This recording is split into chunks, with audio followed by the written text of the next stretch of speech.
Family, what is going on? Thank you so much for hopping on once again. As I've always said before, I appreciate it more than what you realize.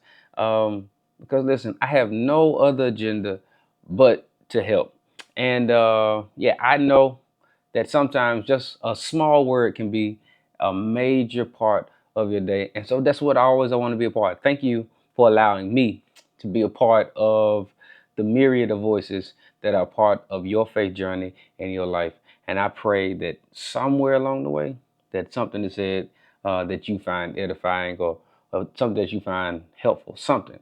So I really appreciate it. While you're here, make sure you subscribe and hit that notification bell.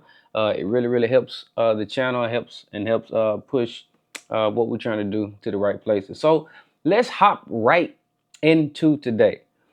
If you didn't know, then now you know. I just preached a sermon at Alfred Street Baptist Church.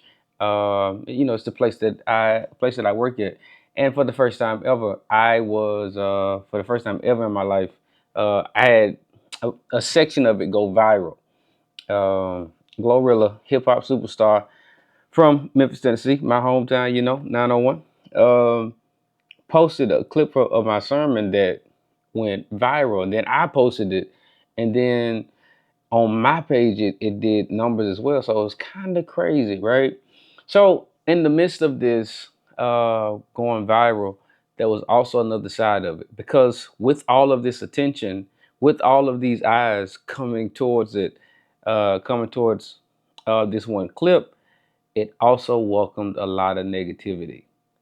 And for the past couple of days that I was watching, it was just seemed to be like this increase in negativity. It was a whole lot, like a whole lot of negativity. I was being called a demon worshiper.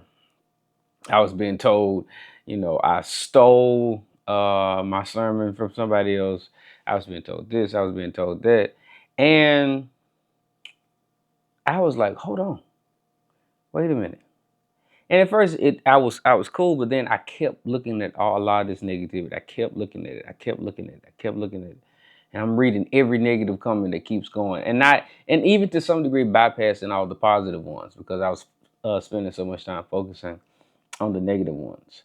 And then today I made the decision that I was just gonna stop focusing on those negative ones, because it wasn't doing me any good. It wasn't doing me any good responding back to those people, trying to make them understand where I was coming from, what I was trying to communicate, how I didn't steal a sermon and all that type of stuff. I realized that it really wasn't doing me that much good to do that. And so from that space, I want to give today's thought, because it comes from a passage of scripture called 2 Corinthians chapter 3, verse 18. It says, we all with unveiled faces are looking. If you're writing or you're taking notes, underline that word or highlight that word. We all with unveiled faces are looking. Some other translations say contemplating, as in a mirror, at the glory of the Lord, and are being transformed to the same image from glory to glory. This is from the Lord, who is the Spirit. That word looking and that word contemplating in the Greek is a very interesting word. This means kataptrizo. It's a very interesting word. And remind you, last time you remember, I was telling you about the book Practicing the Way, that I thoroughly enjoy. And he talks a little bit about this word in particular. Read what he said. He said the Greek word for contemplate here is kataptrizo, and it means to gaze or behold. To contemplate the Lord's glory is to direct the inner gaze of your heart at the Trinitarian community of love. As the psalmist David put it, it's to gaze on the beauty of the Lord. To the degree we do so, we are transformed into his image, meaning we become like what we gaze.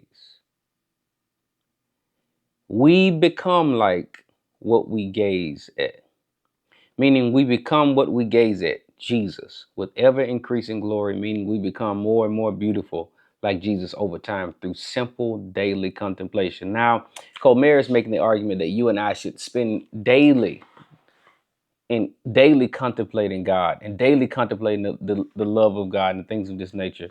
But what I found myself doing over the past couple of days was contemplating, gazing, and beholding specific, particular negative comments, and found myself saying, "Hey, shoot," thinking certain things about myself that I knew weren't true. And so today, my challenge to you is to make sure you are aware of what you're ingesting. Make sure you are aware of what you are consuming, because in a very real way, that contemplation plays a part into your disposition of yourself, your disposition of others, and your disposition of God. It's amazing how much time you and I spend contemplating, how our contemplation plays a part into our perspectives of everything that surrounds us. So whenever we don't see the humanity in people, that's because possibly we're contemplating the wrong things. Whenever we see people that go and do these mass shootings at schools, and then they do background work on those individuals, we oftentimes see that they have been consuming a lot of extreme propaganda. We see these type of things, that what we consume, what we ingest, plays a part into who we are in life, and plays a part into how we view others, and plays a part into our actions and how we live out those particular things. And so today, not anything deep, but I want you to be very aware of what you're consuming. Be aware of what you're listening to. Be aware of what you're allowing into your spirit, because that plays a pivotal role into how the rest of your week can go. And so, yeah, man, I just want you to be careful uh, of what you're contemplating, of what you're kataptrizo, of what you're gazing and beholding it. Because, like Comer says, what we behold, we become. What you behold, you become. Be clear. What you behold, you become. So the question may not be so much what you're beholding. The question is, what have you become? And then do some reverse engineering from there. So yeah, that's it for today. I love y'all.